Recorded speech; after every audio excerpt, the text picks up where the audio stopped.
Hello, and welcome to the So You Want to Be a Marine Biologist podcast, where we learn about the ocean, share sea stories, and explore ocean careers. I'm your host, Kara Muzia. Let's dive into today's episode. This episode is brought to you by you. Thank you to those of you who have become patrons of the So You Want to Be a Marine Biologist podcast. For less than the cost of a dive tank refill, or a cup of coffee, you can help keep the podcast episodes coming. There's also some fun bonuses for patrons, so be sure to check those out at patreon.com/marinebiolife. That's patreon.com/marinebiolife. Happy Earth Day! Today celebrates the 50th anniversary of Earth Day, and I'm excited to share today's episode with you. But first, why does it take pirates so long to learn the alphabet? Because they spend years at sea. Today's guest is Patrick Rynne, ocean engineer, marine physicist, and founder and CEO of Waterlust, an advocate apparel brand that is making waves for our ocean. After earning his undergrad degree in material engineering, Patrick found that he wanted to know more about the jobs that use the materials rather than manufacturing the materials themselves. This led him to a pivotal summer at the world-renowned Woods Hole Oceanographic Institute. This summer sparked Patrick's love for two things in the ocean: kite surfing and underwater vehicles. He pursued both and found himself getting his master's degree in ocean engineering. Patrick shares the interesting dilemma he faced when choosing whether or not to pursue his PhD, and ultimately where he chose to go. Patrick also dives into how he combined his love for science as well as his creative side in order to create the brainchild that is Waterlust. In this episode, we learn one of Patrick's favorite lessons, the triangle of life. It's something that has personally stuck with me for many years. We also hear some of the amazing stories behind creating the films that are a major part of Waterlust, and how combining art and science has made a fulfilling career for this ocean physicist and entrepreneur. Please enjoy. Pat, welcome to the So You Want to Be a Marine Biologist podcast. I am so excited to chat with you. Hey, Kara, thanks for having me. So you are the first engineer that I've had on the podcast, which is really fun. What inspired a career in engineering and then ultimately ocean science? That's a good question. I think I liked engineering as a kid, or I was attracted to it as a kid because I like to build stuff. And so I decided to study that in undergrad. And I actually studied material engineering, mostly just because I was curious about what things were made out of. But then when I graduated and I actually saw what career path that was likely going to lead to, I got a little spooked and kind of decided to pivot. And I thought about what was the subject that I loved the most. And growing up as a sailor and a surfer and being out by the ocean my whole life, that was, my heart really was, in the ocean. So I decided to try to get into ocean engineering, which was sort of a bit of a niche discipline. That it was a little challenging, but I was able to do it. And I got a master's in ocean engineering, focusing on like robotics, building different robots that you would use to collect oceanographic data. And it was through that experience that I became a little, like, I don't want to say envious of the scientists, but as an engineer, you spend a lot of time building something, and then when you finally get it to work, you sort of hand it off to the end user. And in that case, it was the physical oceanographers and scientists and stuff. And I felt like I didn't understand what the end users needed the robots for, like what were the fundamental questions that they were trying to answer. And that frustrated me a lot, because I felt like as an engineer, I could do a better job if I understood the science that I was working to help address. So when it came time, I decided to do a PhD. I decided to kind of pivot again and move into what's called applied marine physics. And my hope was that I'd come out of that degree with sort of like an appreciation for engineering and appreciation for science, and be able to kind of like bridge the gap between the two. Amazing.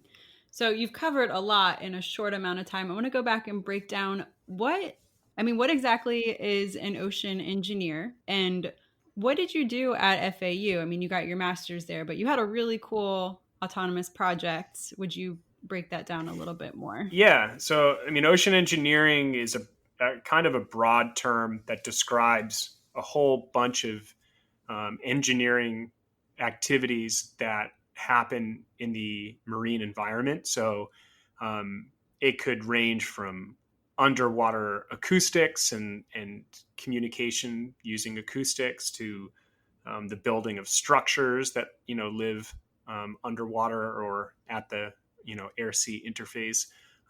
Or what I did was work on robotics, and my master's project was on developing it's called autonomous, which is it's basically like developing a robot that kind of thinks for itself.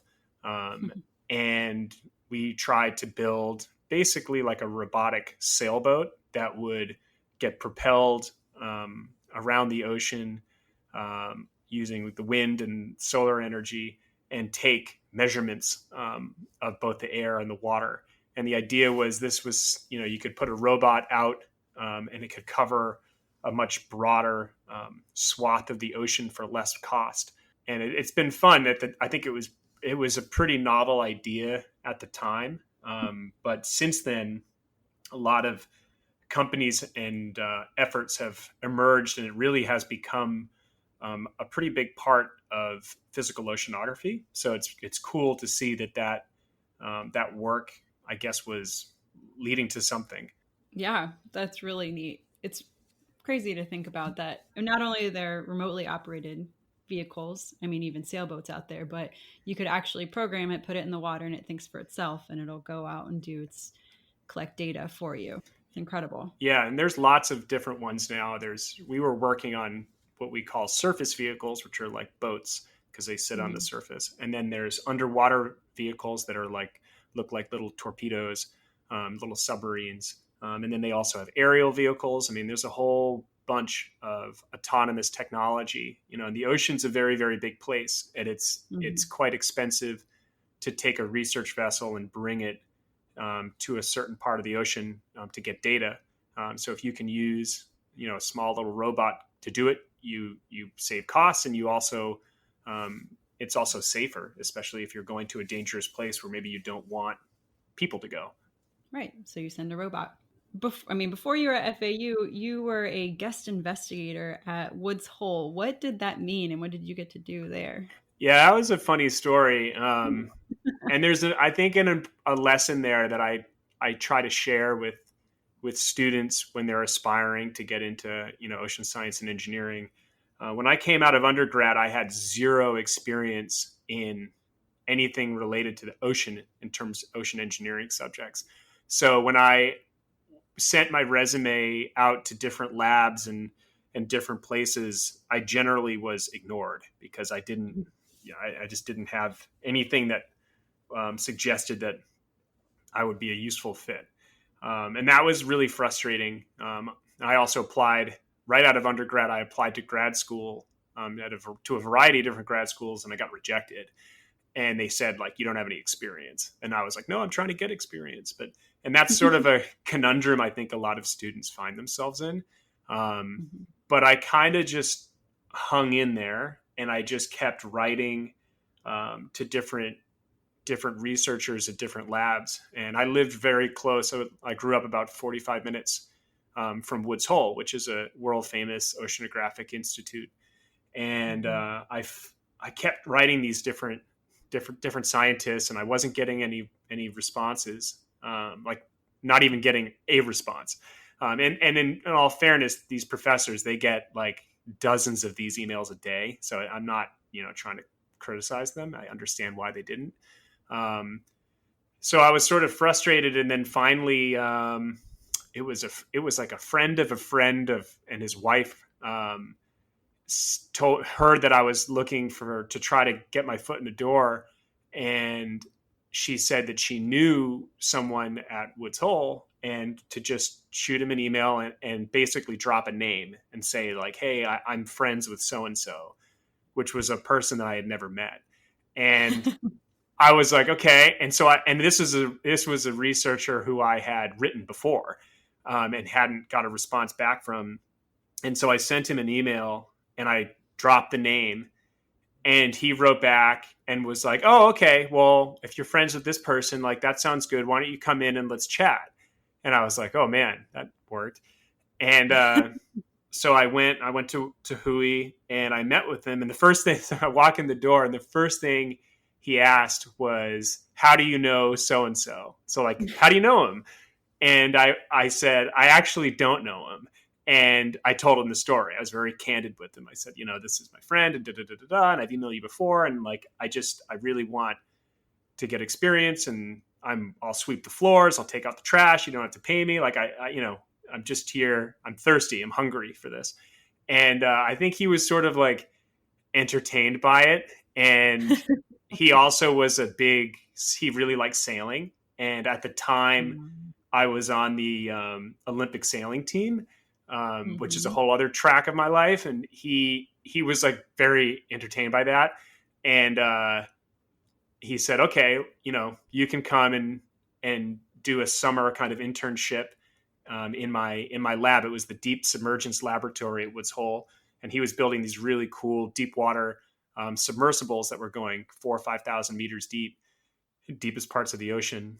And, he gave me a little project, and, I went there every day. And that was my opening into the ocean science world. And I used that to, create another opportunity and another one and another one. And it's funny, he's now one of like my good friends.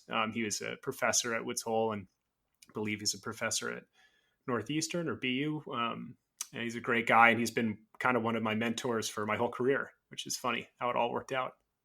That is really very serendipitous how that all worked out. And yeah, and he also, another very important thing is it was sort of part of the agreement is if I was going to work at his lab, he wanted me to learn how to kiteboard. And he thought I had never done that before.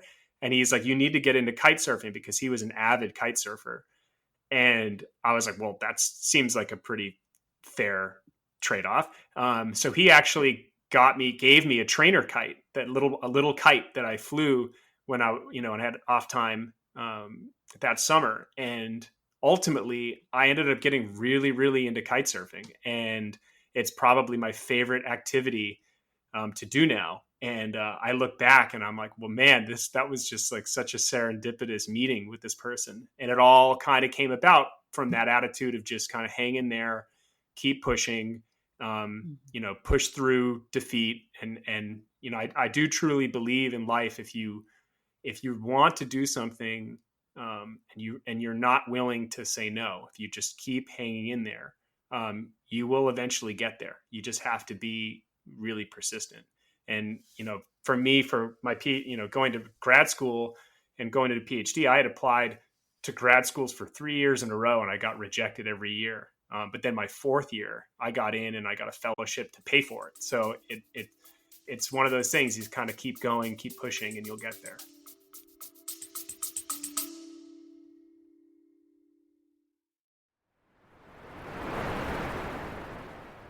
Hey, Kara here. I hear it all the time. How do I become a marine biologist? Or my niece wants to help the ocean. Where does she even start?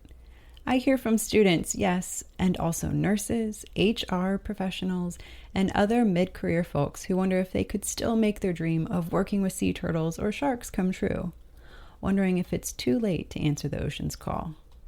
Here's what I've learned after 20 years in the field and hundreds of interviews. There's no straight line, no magic degree, and no gatekeeper. You create the path forward. If this sounds overwhelming and vague, I've created 2 tools to help you stop wondering what if and start moving forward with clarity and purpose. The first is my free guide, Be a Marine Biologist Without the Degree. Over 1,000 people have already downloaded this guide and taken their first step towards ocean impact. Inside, you'll find 7 concrete, doable actions to help you get started, whether you're just exploring or ready to make a change. Then there's the Ocean Blueprint. This is a 30-day self-paced course that helps you build your unique path into ocean science and conservation without quitting your job or going back to school. Inside the Ocean Blueprint, you'll get daily prompts to explore your interests, skills, and next steps, a structure that turns overwhelm into real momentum, and a bonus section to root your work into ocean connection.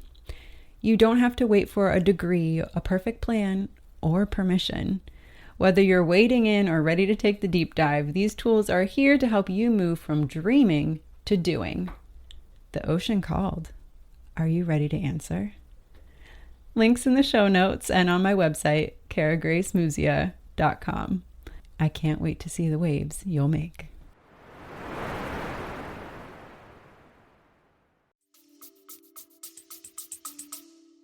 Absolutely. It's a really good lesson. What a pivotal summer for you. Huge summer. I want to come back to the Olympic sailing. Yeah, sorry, to sort of like drop that in there. And I had forgotten that you were on the Olympic team. I knew that you did a lot of sailing in your undergrad, and that's how we met, is sailing. And so how did the Olympic sailing thing come about and then fit into this ocean science realm? I mean, it didn't really fit. They were kind of at odds with one another.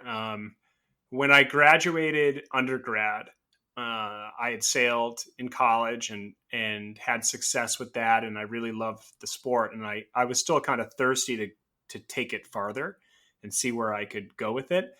And it had always been sort of a childhood dream to sail at the Olympics. So I decided to get into a new class of boat. It's called the 49er. It was relatively new then. This is probably like 2002, 2003.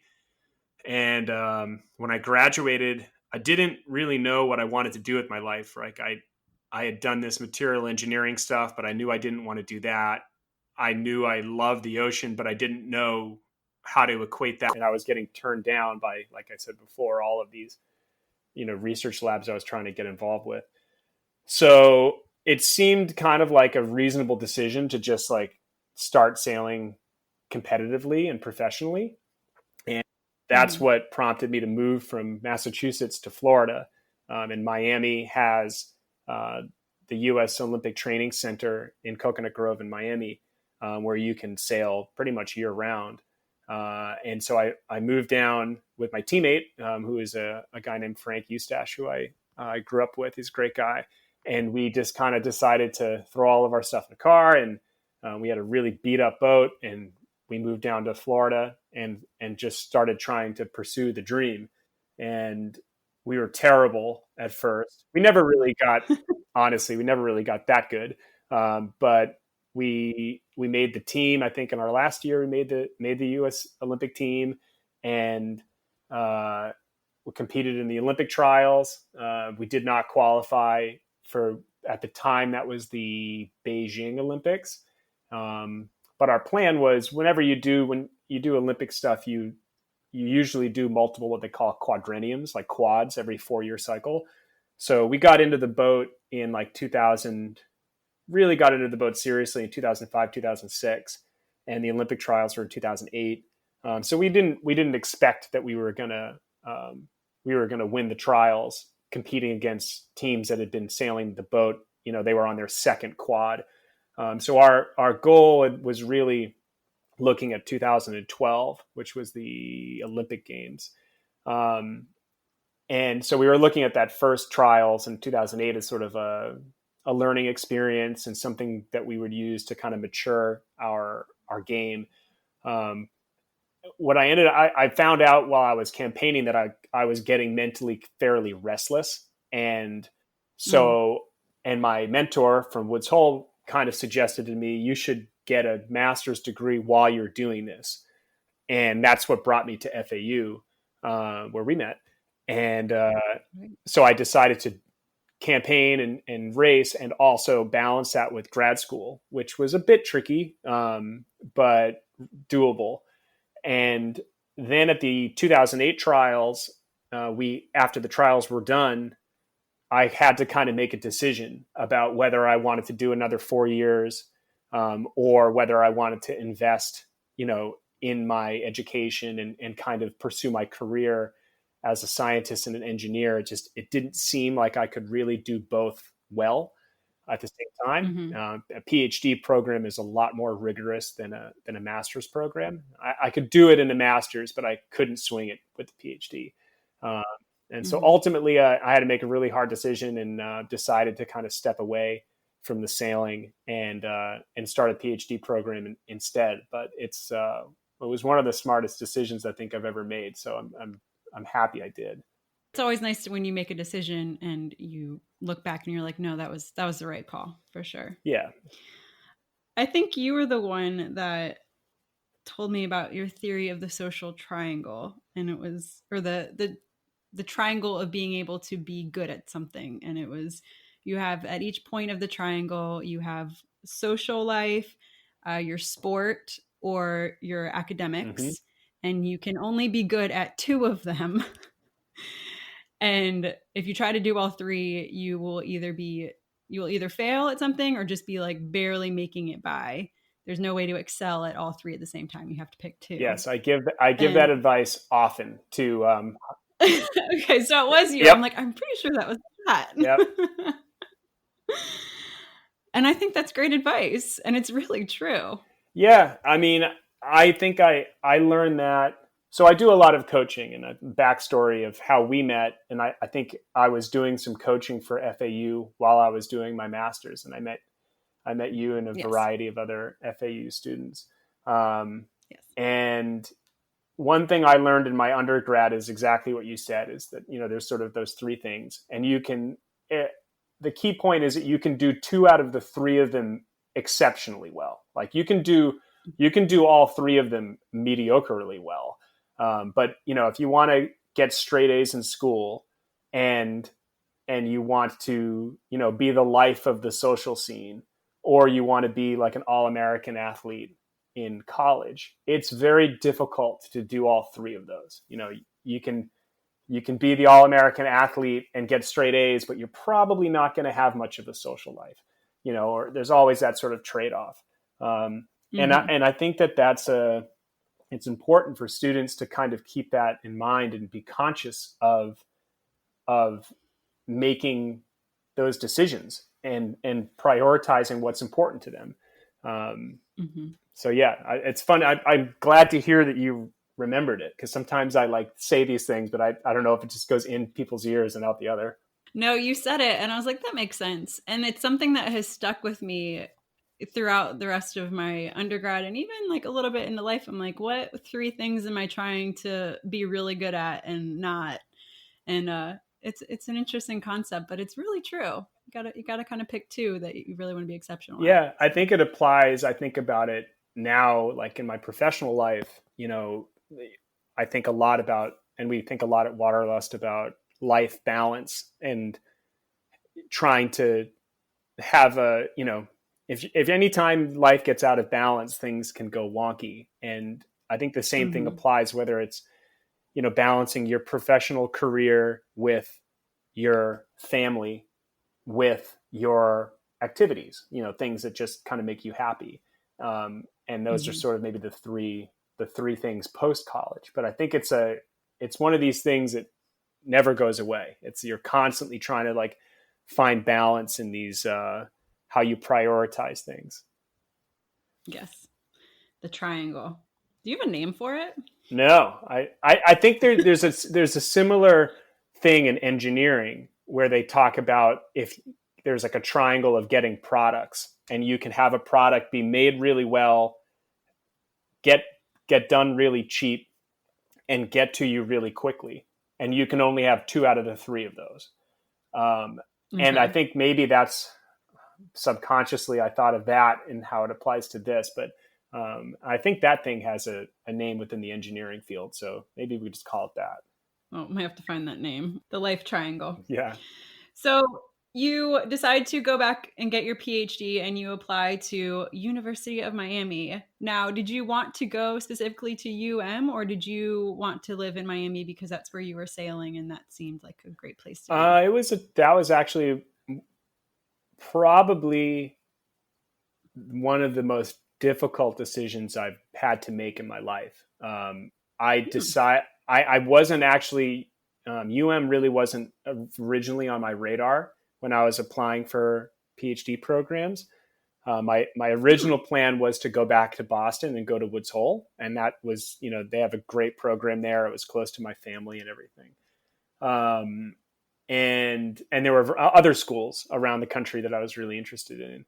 And really kind of wasn't on my radar. And I think I'd sort of taken it for granted just because I had been going to school right up the road and for whatever reason. And I remember one of my professors just sort of in passing kind of checked in and was like, okay, well, where are you applying? And I told him, and he asked, well, why aren't you looking at University of Miami and the Rosenstiel School, which is their, it's sort of like their satellite campus, sort of like if you have a business school or a medical school, they have a ocean science school, and it's called the Rosenstiel School. And he's like, you've got to check them out. It's a really great place to go do a PhD. And I said, okay, I didn't know. But the deadline had passed for my application. So I sent them an email and I said, hey, it was like 2 weeks past or something. And I was like, hey, I'm up the road and I'm really sorry. And deadline's passed. And, but if you're willing to even look at my application, like I'd love to kind of come check it out. And they were very nice about it. And they said, yeah, sure, send your application and you're past the deadline, but it's cool. Like, we'll take a look. And they invited me down to check out the campus. And I was just, I don't know, I was really blown away by the people. And it was, it had a vibe. What's really interesting about Rasmus is there's these incredibly smart people that work there, but the vibe of the community is pretty darn laid back, and people don't really take themselves too seriously. And so they had this whole like student meet and greet, and they have an amazing student run bar called the Wet Lab that is overlooking Key Biscayne, Biscayne Bay. And so I was like drinking a beer and like chatting with current students. And then I was chatting with some guy about Ekman currents in the ocean or something. And he was like this like super down to earth dude who I just figured, I didn't even know he worked there. And then I found out later that he like wrote like a textbook that I used. And I was like, man, this is pretty special. So when it came down to making the decision, I had to decide between going back up north. I'd gotten into Woods Hole, which was what a big goal of mine. And my family was all kind of anticipating that I was going to go there. And I had gotten into some other schools as well. But ultimately, I decided to go to because I felt like that community had something very special in the way they had balance. I talk about balance a lot. It was, the weather was beautiful. I could really like immerse myself in nature. I was a little scared about going back up to New England and having these cold, dark winters. The people were incredibly friendly and approachable, and they were doing amazing, cutting edge work. And something about it, I just kind of spoke to me and said, like, this is the place you're supposed to go. And it really, like, it was tough. And my family, like, everyone was pretty surprised. I didn't go back home. But ultimately that decision put me in a position where I got to have this amazing education that included a lot of flexibility and encouragement to be creative and to think outside of the typical academic tracks. And that is how Waterlust was created. It started in my second year of my PhD at and I really got a lot of support and nurturing from my academic advisors, the faculty, the staff, the administration, other students. Everyone was incredibly supportive of these like weird ideas that I had. And so, I mean, the school really means a lot to me because none of this would happen if I hadn't have had that. Yeah. Is all over Waterlust. It's really cool to see, kind of kicking back to your roots. And it's fun to see how Waterlust has evolved from. I mean, when you started it, I actually rewatched the first ever Waterlust video the other night, and it's fun to see that it went from, and it still is, about enjoying the water and just being out in the water and nature and appreciating it, and to more of like a science aspect of it as well. It's still about appreciating what nature is and what the ocean has to offer, but there's definitely more of a sciencey and thoughtful spin to it, which is really fun Yeah, to see that evolution. that's evolved sort of over time, and it was, we were strategic with it, and it was always our intention to get more and more sciencey, but we realized like at the beginning we want to kind of grab people's attention, and sometimes that can be hard to do just with pure science topics. So and it's also, you can go make a fun video of diving or kite surfing or something.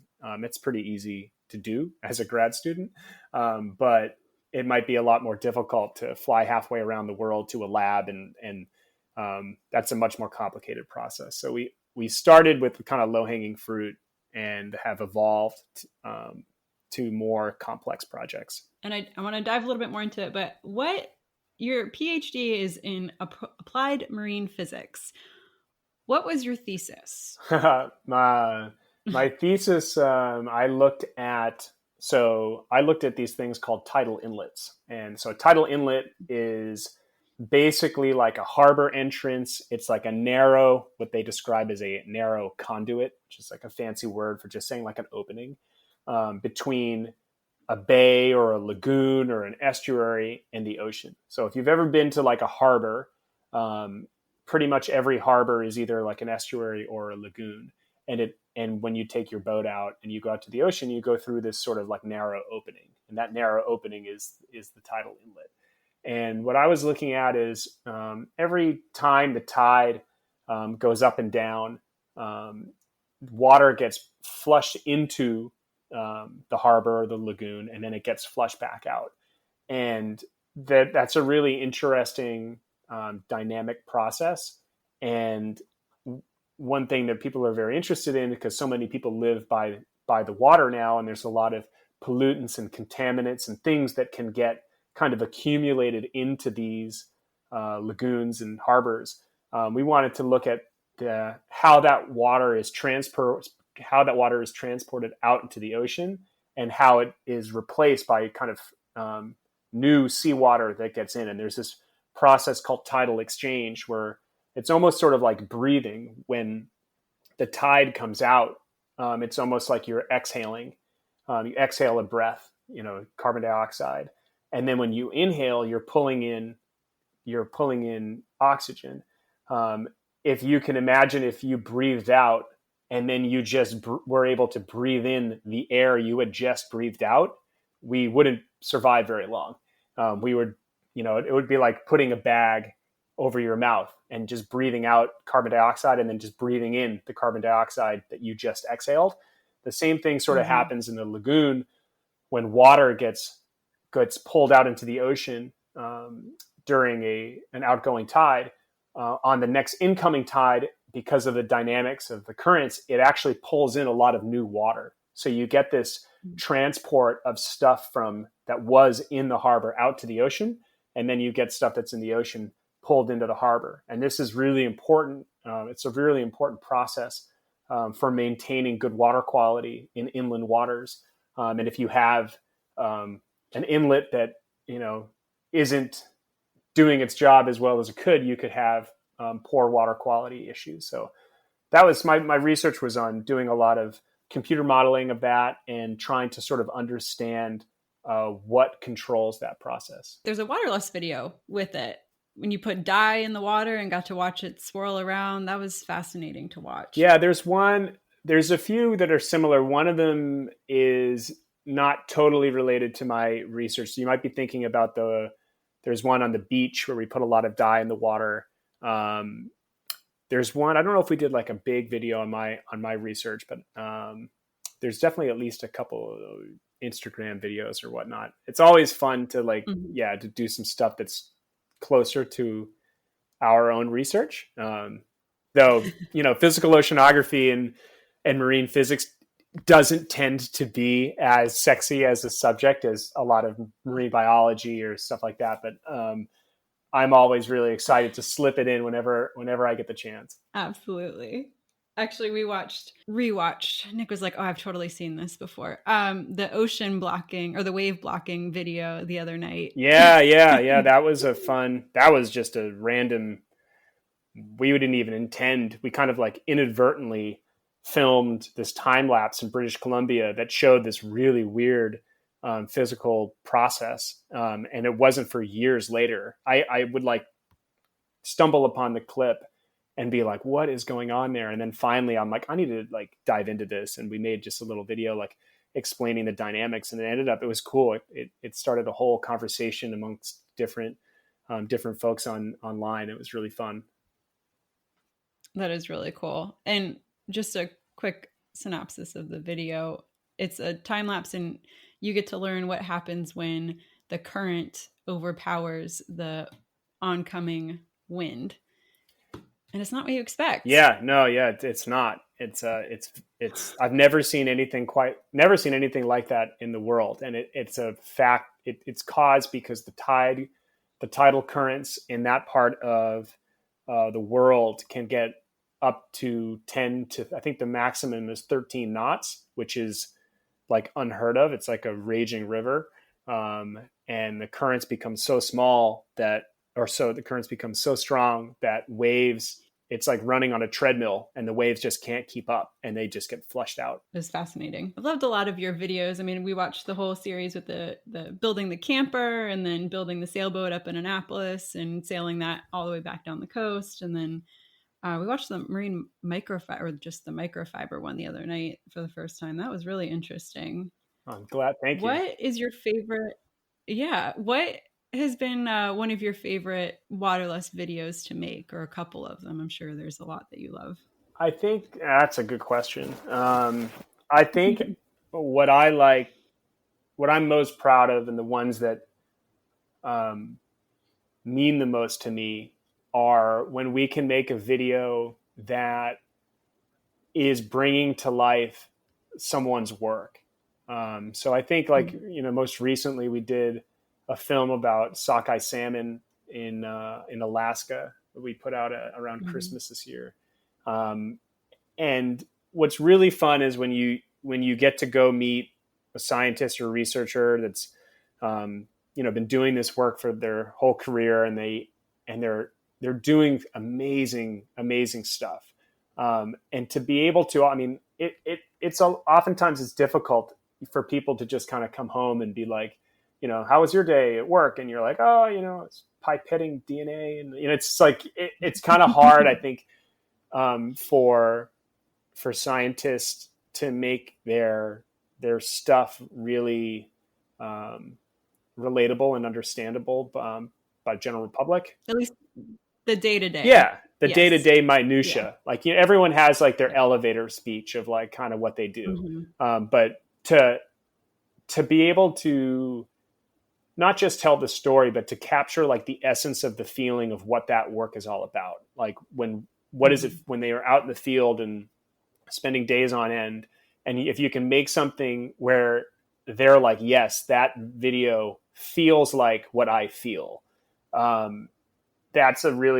feel like that's a really special thing that we're really proud of, because it's like we get to kind of like capture a feeling for the scientists that they might not otherwise be able to express to the world.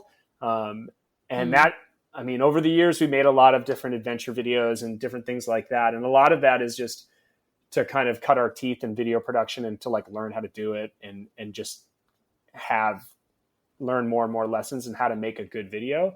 But really our focus now that we've sort of figured that out, is to take all those lessons and apply them to telling meaningful and important stories. And that's sort of, I would say probably the salmon video is the one I'm most proud of at this point. And we're hoping to do essentially that same thing for all of the cause tracks that we support through our Advocate Apparel program. That was a really incredible video. Definitely recommend going to watch it. we kind of jumped in a little bit towards the end, but how did, you mentioned you're in undergrad, you decided to start making videos and Waterlust. How did that come about? Was it just like you woke up in the morning and like, oh, I think it'd be really cool to make videos about the water, and there's so many like-minded people that love the ocean. How did it start?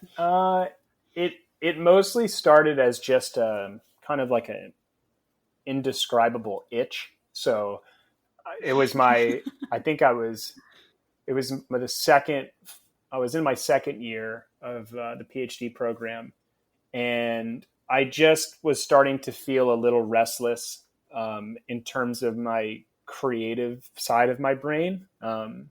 Science has a lot of creativity to it, but it also has a lot of rules and structures and things that you have to, boundaries that you need to stay within. The scientific method, you can't just go rogue. You have to kind of, you have to follow certain rules.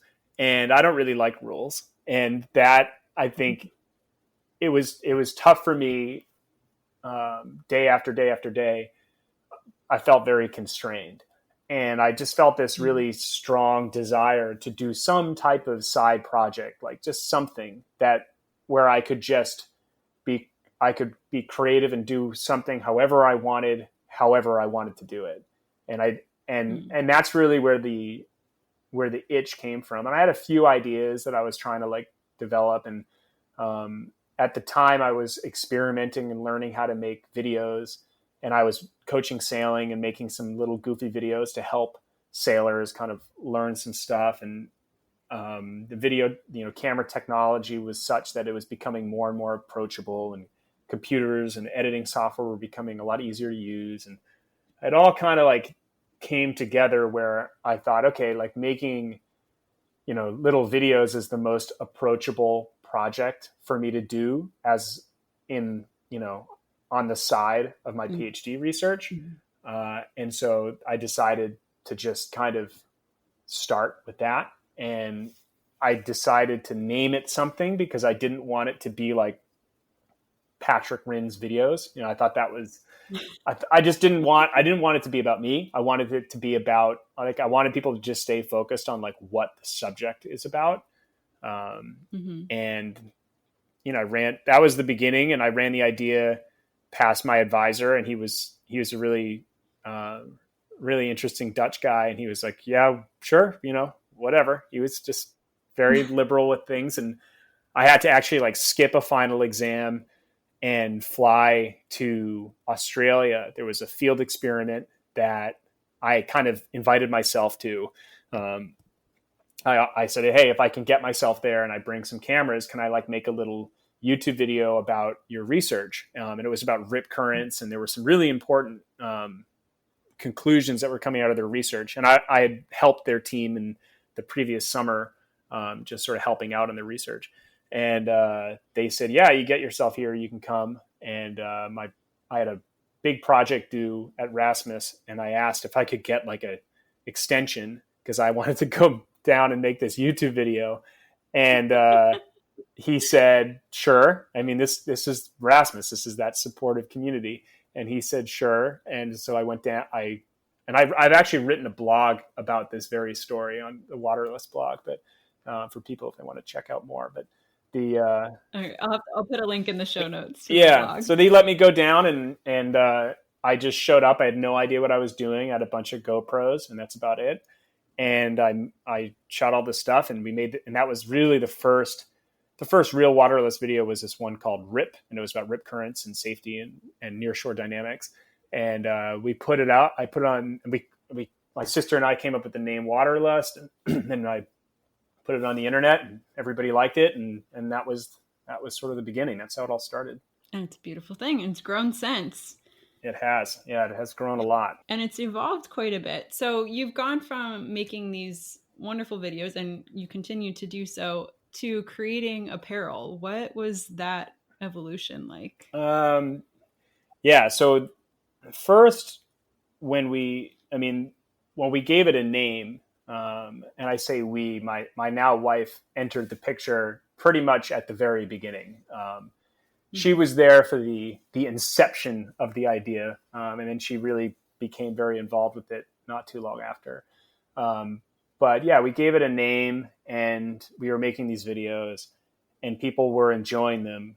And at some point we were like, oh, we should like make some t-shirts like for fun, for the fans, for people that like this. Mm-hmm. And so we started like screen printing t-shirts in our kitchen. And eventually like Fiona, my wife, she came up with our logo, which is this water droplet with a fingerprint. And so then we put those in the t-shirts, and people really liked them. And we were just like, oh, this is cool. But it wasn't as my PhD, and she was doing her master's at the time, as that kind of like progressed on, you start having, and you've been in school, you have the same probably experience. As you get towards the end of your degree, that little voice in the back of your head starts creeping up, and it's like, what are you going to do when you graduate? Mm-hmm. Like, where is this going? What is the plan? You have to be an adult now. Now what? And so we really loved the work we were doing at Waterlust. It felt like it was hitting upon all of our interests in a unique way. And we just were like, we need to figure out a way to do this as a career. And we had sort of two routes. One was like to stick with media production and try to somehow survive off of that, maybe being a nonprofit, getting people to donate, or however that way. And then we had this idea of kind of turning it into a cause-driven apparel brand. And my sister-in-law, she's a really talented seamstress, and she was working in New York City. And I knew that I'd gotten wind that she kind of was looking for a change in her life or career. New York City wasn't really doing it for her anymore. And so we kind of, my wife and I, we weren't married at the time, we were just dating, but we were like, maybe we can get Laura, her name's Laura, to come down and like kind of if we just kind of like hand this off to her and see if she can like make something of it. And I honestly didn't think that she would, because it's kind of like a pretty risky proposition. But she's pretty bold, and she decided to move to Miami. And that was like in 2014. And so she came in, and we just, we hadn't done really much at all. We had done some shirts and some basic stuff. But we were like, why don't you just kind of experiment with whatever you think would be cool. And somewhere along the lines, as we were all brainstorming, we had this idea of making the clothing like a conversation piece for a conservation topic. And then that way we could tie the products into the science, so that when every time someone's wearing something, they can kind of represent the research, and they can help become sort of like a lightning rod to communicate the findings of the work. And we really loved that idea. And Laura did an amazing job kind of knocking out some original concepts. And we just, started with really small batches, and she had to find, we knew if we wanted to make clothing, it would be hugely hypocritical if we weren't using the most environmentally responsible materials and methods, manufacturing methods possible. So and that's her background, was in that kind of sustainability of the apparel industry. So she went out and found some amazing materials and formed some really great early partnerships. And then I think our first really popular products were our women's leggings. And she just kind of like made them, like she's like, I would totally use these. I need a pair. So she just like made a pair, and then started experimenting with photography that we had from our media work, and putting the prints on the leggings. And then we just kind of put one up on Facebook, and we had already kind of had an audience of people from our video work, and people really seemed to like them. So we're like, okay, we'll just sell them. And they became pretty popular. And Laura, bless her heart, she sewed, I think, the first 600 pairs or so that we sold. Oh my gosh. So she was just, those early days, she was just like sewing constantly. And that was like the beginning. That kind of was like the validation of the concept of advocate apparel, which is the name we gave it.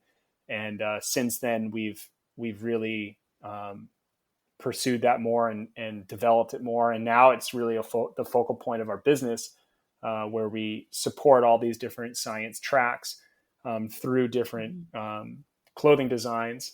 And we donate a portion of the sales to back to the research labs. And we do make videos and do all these social media work to help communicate the science to the world. And that's been really fun. And it was sort of unexpected. None of us thought we would be, an apparel company, but we still identify ourselves as a science communication company. And we just use clothing as just a tool.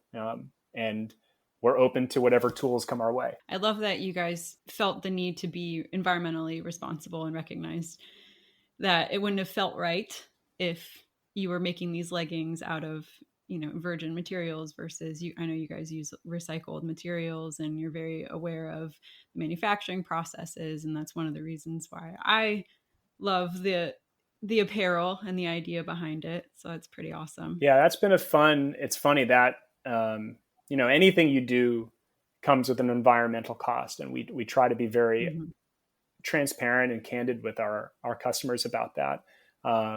And we think it's really important for people to be mindful about the impact that their daily life decisions, including what they buy, has on the planet. So it's funny that as we've gotten more and more into the environmental impact of clothing, I've actually kind of gone back to my undergrad roots, which was on material engineering of polymers and non-metallic materials. So it's just been a total blast to be like tapping back into that education I had. I didn't think I was going to use that again, but lo and behold, came full circle. Yeah, come full circle. You never know.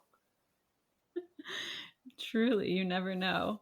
That is valuable, though. I could absolutely see how that education would be valuable in an industry where you do make materials. Yeah, I think one thing I've been disheartened by is, the apparel industry is pretty unregulated. People can do kind of whatever they want. It's not like if you're making food or something that people consume, there are checks and balances you must follow in order to get approval to sell a product like that. But in the apparel industry, there really aren't these checks and balances, and companies and brands can really say whatever the heck they want. And when we're sourcing materials, and we want to understand, okay, where did this come from? How did you manufacture it?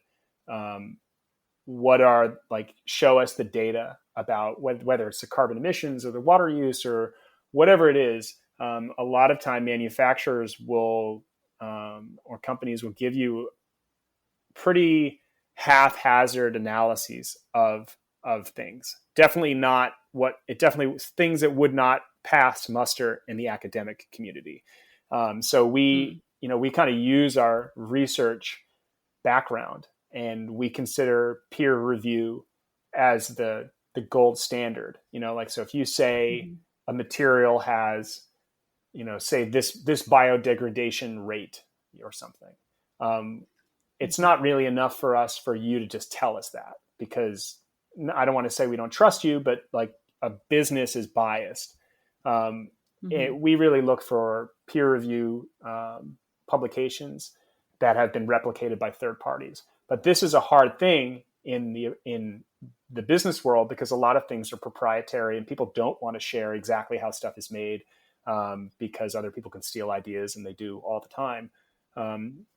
So it's been really interesting. That's where I've kind of tapped back into my material engineering education, where we'll get information from a potential partner or manufacturer, and then we'll bring it over to colleagues that we know in the material engineering and material science community and say, is this legit? Is this plot? Is this claim? Does this make sense? And we've had plenty of situations where it didn't make sense, and where there was a little bit of deception going on, and a little bit of I don't want to say dishonesty, but just certainly not being totally forthright. So that process has been hugely impactful to how we run the business. And I think it's one thing that makes us pretty unique. Absolutely. Waterlust is science communication and advocate apparel. And the idea is that the consumers would become advocates. What is one of the biggest kind of principles or guiding lights that you use when communicating science, or something that you try to convey to the people that buy your apparel? That is a big question. I mean, there's a few things. I mean, for one, you have to keep things relatively simple. You can't get too, if you go too technical, too hard, you're going to turn away, a portion of your audience right off the bat. So there's this balance between information and entertainment. And that is a give and take that we're always struggling with. Like you could take a really stunning photo or have a really stunning video clip, but if it doesn't tell you anything, if it doesn't like teach you anything, then all it's done is entertained you as you've scrolled your social feeds or, that kind of thing. But maybe it gets a lot of likes and clicks, and you think, okay, this has been successful to for some reason. Like clicks and likes are good, if you might tell yourself. On the other hand, you might, if you go to the other extreme, you might do something that is extremely rich with information, maybe like a written article or something. But it has no visuals. It doesn't pull you in. It doesn't like capture your imagination or invoke an emotional kind of feeling or something. And the same problem, like maybe it has the information is there, but nobody reads it. And then you've still accomplished nothing. So there's this middle ground. There's a sweet spot where you have enough kind of aesthetic beauty and creativity and entertainment value so that people enjoy reading what you wrote or seeing your photos or watching your little videos. But there's also enough information where they walk away from it knowing something that they maybe didn't know before. And that's sort of with everything we do, whether it's our blogs or our emails or our YouTube videos or even just Instagram posts or anything, is trying to find that balance where we're holding your attention, but we're also leaving you with something actionable and some knowledge that maybe you didn't have. It's a good balance. Come back to the triangle again. Yeah, it's hard. I mean, there's no, I definitely don't have any like recipes for that. We're still trying to figure that one out. Yes, it is a delicate balance. Well, we're kind of running up on the end of time here. A couple more questions. You've been out in the field a lot, right? Both with your degrees and recording all of your videos.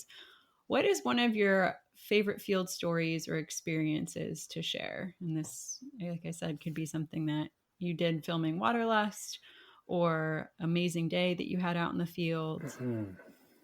Favorite field experience.